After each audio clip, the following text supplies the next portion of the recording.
3 Catholic women are taking Bay Ridge by storm, raising money to beat cancer and supporting those still fighting. I'm Jessica Easthope, and that's ahead.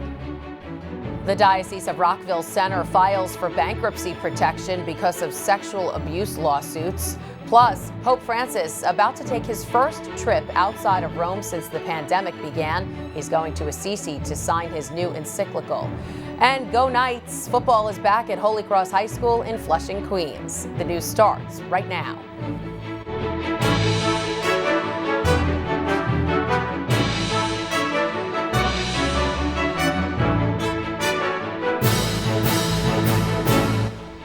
Good evening, I'm Christine Persichetti. October is Breast Cancer Awareness Month. Countries across the world mark this time of year to bring awareness to the disease to promote early detection and treatment.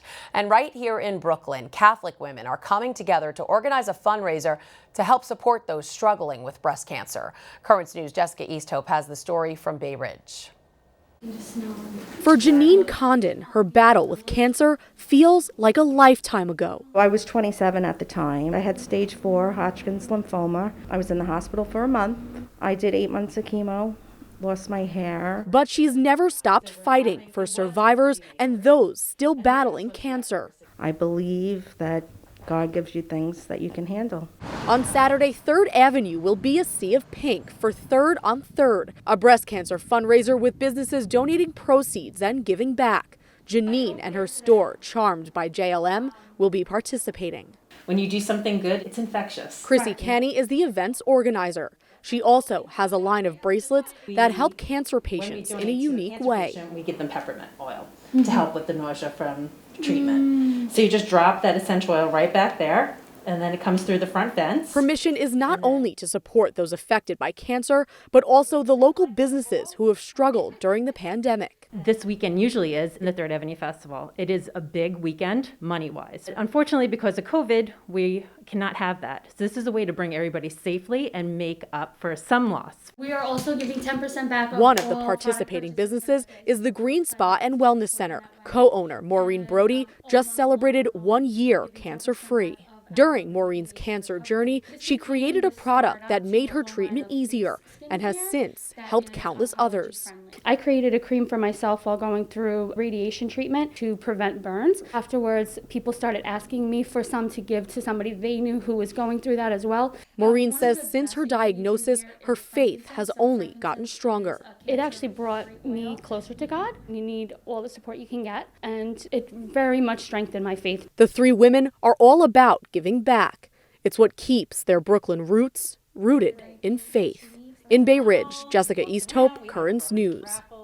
The fundraiser will be held on 3rd Avenue in Bay Ridge this Saturday, October 3rd, from 11 a.m. to 6 p.m. You can show up in pink to shop and dine, or you can donate on ventedinbrooklyn.com. Football is back at Holy Cross High School in Flushing, Queens. Student athletes were allowed back on the practice field for the first time since the pandemic struck. The fall sports season began at the end of last month after a unanimous yes vote by the principals of schools in the Diocese of Brooklyn. The 2020 season will be condensed with fewer games than usual. Also tonight, the Diocese of Rockville Centre is filing for Chapter 11 bankruptcy protection as a result of sexual abuse lawsuits. Bishop John Barris made the announcement today, saying since the passage of the Child Victims Act, more than 200 claims alleging sexual abuse have been filed against the diocese. In a letter posted on the diocesan website, Barris says during this period of restructuring, most diocesan operations and ministries will continue without interruption. The bishop also said that for now, parishes and schools would not be affected. We know that most people experience the life of the church through their parish, so it is important for us to be clear on this point. The good work of our parishes and Catholic schools are expected to continue as normal.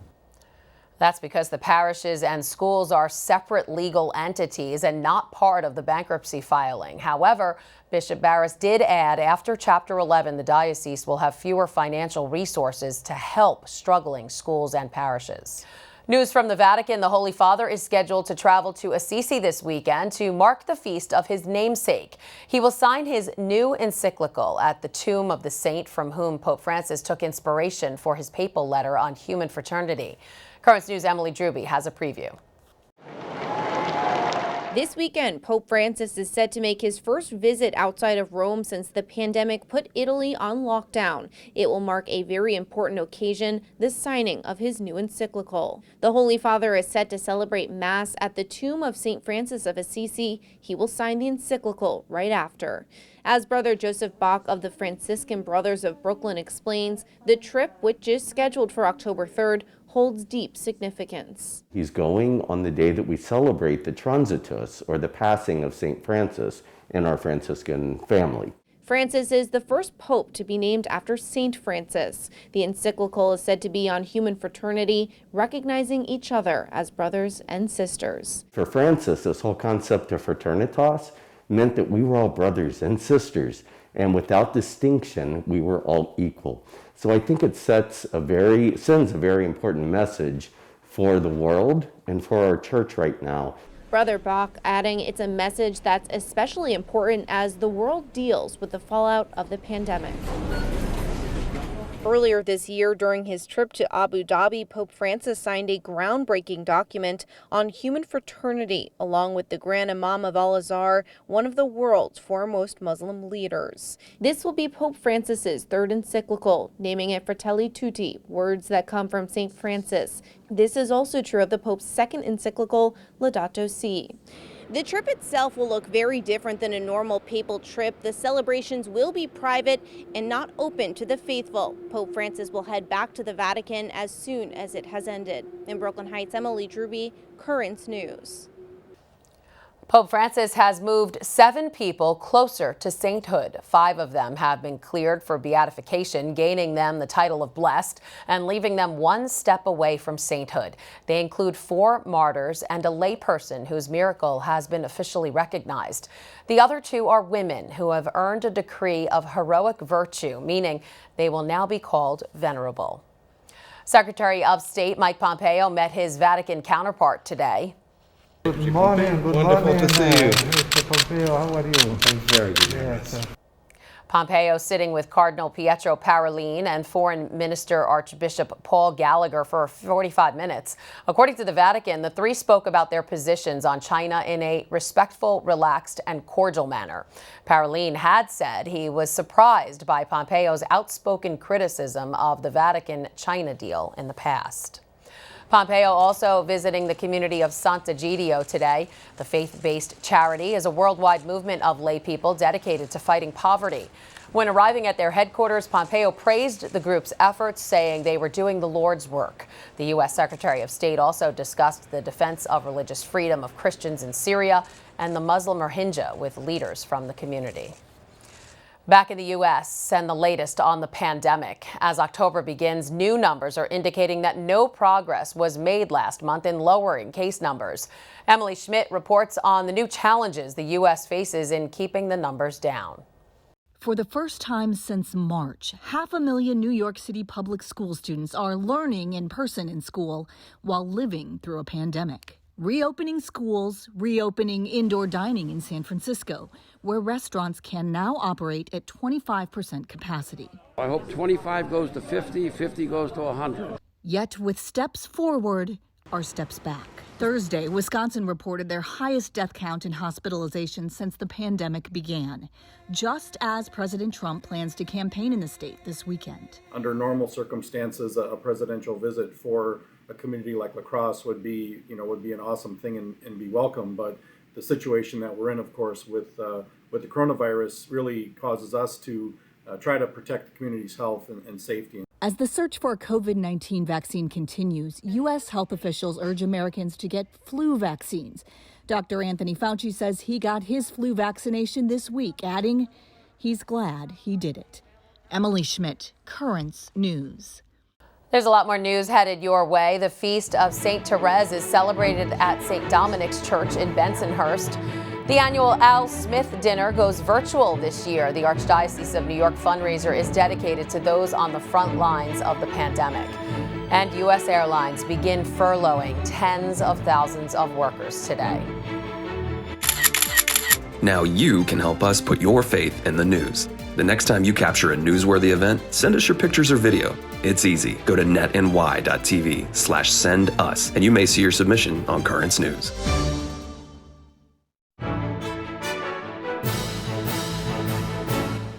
Today is the feast day of Saint Therese of Lisieux. She was a Carmelite nun from France and is a highly influential model of sanctity for Catholics because of the simplicity of her approach to the spiritual life.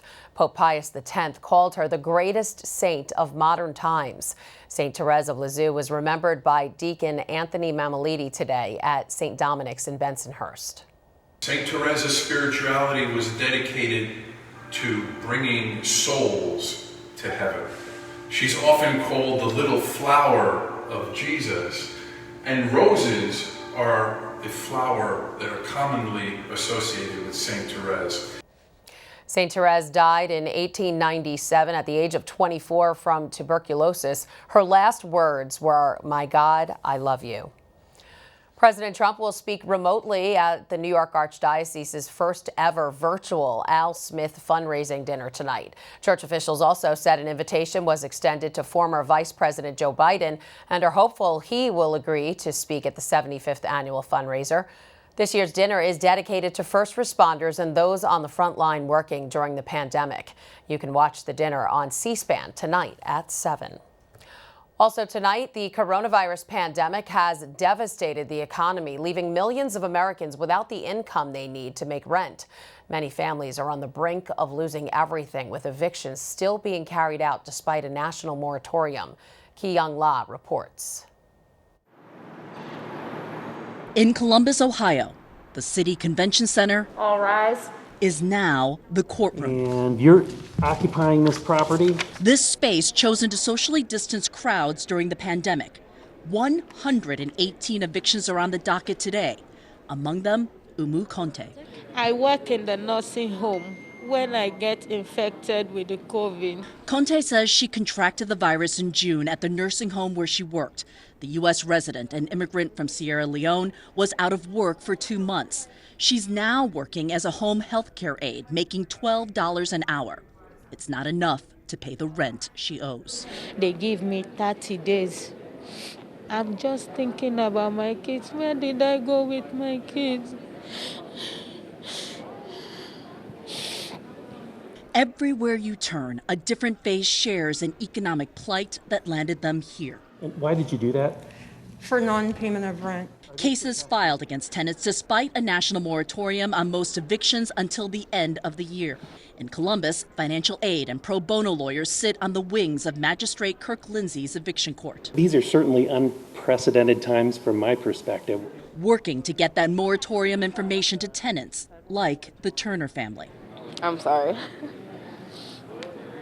Yeah, it's just scary for her because this is like our first apartment, like we're new really to the adulthood. They're new parents, afraid to comfort their 8-month-old daughter in the public air in the pandemic. Everything was going so perfect until it just wasn't, you know. Both of you lost your jobs. Yeah. That was in March. Rodney Turner just got a new job 2 weeks ago, but they're months behind on rent. It's just really overwhelming and scary because we don't know, what's going to happen in there. They could say we got to move out in a week, and we don't know. The tenants we meet today won't know if they can stay in their homes until yet another court appearance next week. Ki-Young La, Columbus, Ohio. America's job recovery is continuing, but at a snail's pace. Another 837,000 Americans filed for initial unemployment claims last week. That was down slightly from the prior week. The number of Americans out of work stands at 11.8 million. A Commerce Department report out today shows consumer spending rose 1% in August after increasing 1.5% in July. That is slightly better than what economists had forecast. Consumer spending accounts for more than 2/3 of U.S. economic activity. Meanwhile, personal income dropped 2.7% in August, reflecting a decrease in unemployment insurance benefits. A $600 subsidy ended in July and was replaced by a $300 supplement. The airline industry has been hard hit by the pandemic, and as many as 50,000 airline workers could be furloughed starting today. American Airlines CEO confirms that the airline will lay off 19,000 employees, but that could be reversed if Congress passes a deal to extend coronavirus relief. House Democrats proposed an overall relief package that would extend protections to airlines, but Senate Republicans have not yet agreed to a deal. And the CEO of Delta Airlines says if help doesn't come through, it could be devastating for the industry. At the time we got the first CARES Act, we all thought we'd hopefully be in a better position relative to the virus than we are today. We're not. If we don't get the support from Congress, we will be required as an industry to furlough tens of thousands of workers. The airline industry has argued for another $25 billion in federal payroll aid to maintain their workforce. Between voluntary and involuntary furloughs, major U.S. airlines will shrink by at least 25% in October. Help from the COVID pandemic is coming from the Trump administration as they deploy 150 million rapid coronavirus tests to all 50 states. How do they work, and can you get one? Camila Bernal reports from the White House. 150 million rapid COVID-19 tests are now set to be deployed to all 50 states. This does not require any kind of machine. It's very rapid. And this is not one of those deep swab things that people are reluctant to use. It almost could not be easier. It starts with 6 drops of liquid onto this piece of paper. 1, 2, 3, 4, 5. 1, 2, 3, 4, 5. Into the test, twisted 3 times. The adhesive is pulled off, and you wait 15 minutes, and that is the test. President Trump saying 50 million tests will be sent to communities hit hardest by the pandemic. 18 million for nursing homes, 15 million for assisted living facilities, 10 million for home health and hospice care agencies, and nearly 1 million for historically black colleges and universities, and also tribal nation colleges. But critics say this is only a small step forward. It's probably not enough. We need a lot more. I would rather see 150 million a day, not a month. We need to be close to a time when everybody in America can have a rapid test for free from the government to test their family. At the White House, I'm Camila Bernal reporting. Still to come on Currents news about former President Jimmy Carter. And we revisit our interview with Ed Wilkinson. After a 50-year storied career with the tablet, the former editor is now enjoying retirement. His proudest moments at the helm of the paper, next. Do you have a story idea or want to share a tip? Email us at newstips@desalesmedia.org or call our 24-hour number, 718-517-3122. We'll be right back.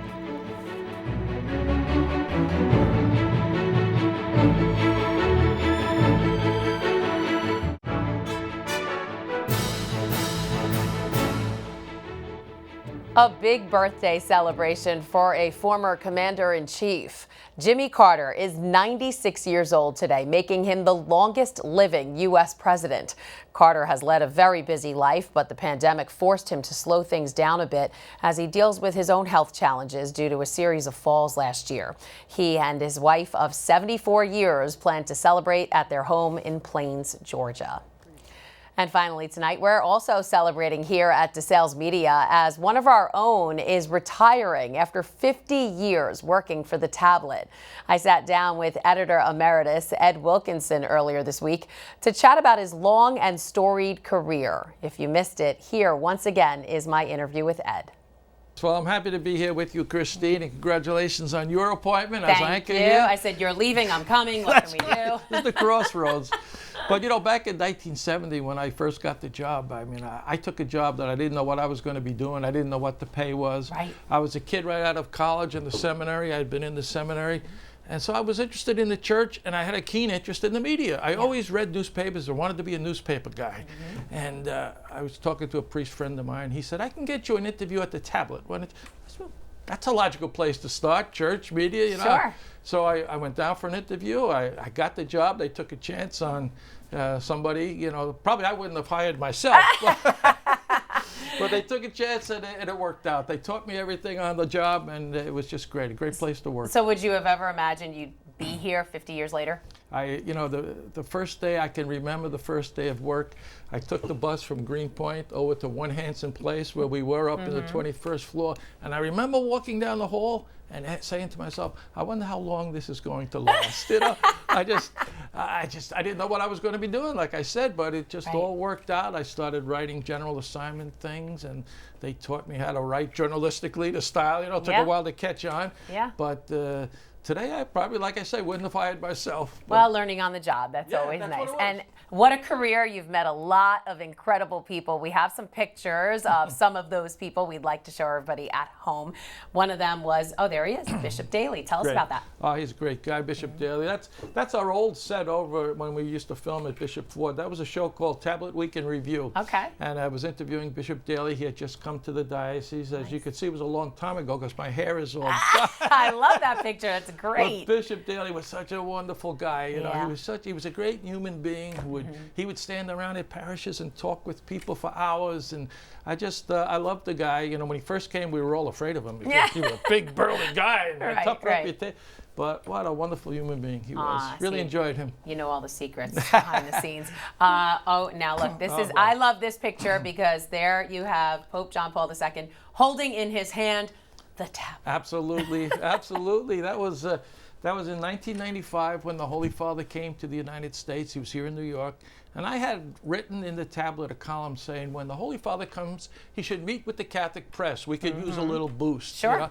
And so I got a call from the Bishops' Conference in Washington, and you know they had actually read this column, and they said you and the editors of the other diocese where the Pope is visiting are going to meet with the Holy Father in Manhattan. You know, so oh my God, I couldn't believe it. You know? How exciting! Yeah. And we went over. I gave him the copy of the tablet. I thanked her for coming to New York and for having celebrated Mass in Aqueduct Racetrack the day before. But it was just. You know, what a moment I'll never forget. The highlight of my career. And I'm sure it was, and I'm sure he kept reading the tablet of all of your articles. And there's one other picture we have, and I'm told you took this picture of Mother Teresa? That's Mother Teresa, and she was visiting the Knights of Columbus Convention in Manhattan in 1992. And she was, you know, what struck me was she was such a small woman in stature, very tiny, simple words, and she held everybody in the palm of her hand when she spoke. Very simple words. I'm sitting there saying, "This is Mother Teresa." You know? Really powerful. And everybody listened. Nobody spoke while she was speaking. It was wonderful to meet her. And she's a saint. What an experience, right? Yeah. So, what did you learn from working at the tablet? Oh, you know, working at the tablet, I think, has really, it's helped me in my own faith. It has sustained my faith because I've met so many wonderful people. I've been in a privileged position. You know, I've been out there in parishes talking to people whose lives have been changed by their faith. Right. And I think that has sustained me and supported me, too, in my own faith. You know, that this really means something. Faith makes a difference in one's life. And from our position as working in the Catholic press, we see it all the time. Right. And I have a great respect for the people in the pews. The clergy have been fantastic to me. You know, I had a lot of good friends among the clergy. So I've just had a great time for 50 years. It's been a wonderful career. I wouldn't have changed it at all. God bless Ed and enjoy. And that is Currents News. I'm Christine Persichetti. Thank you for joining us because we are putting your faith in the news. I hope to see you again next time.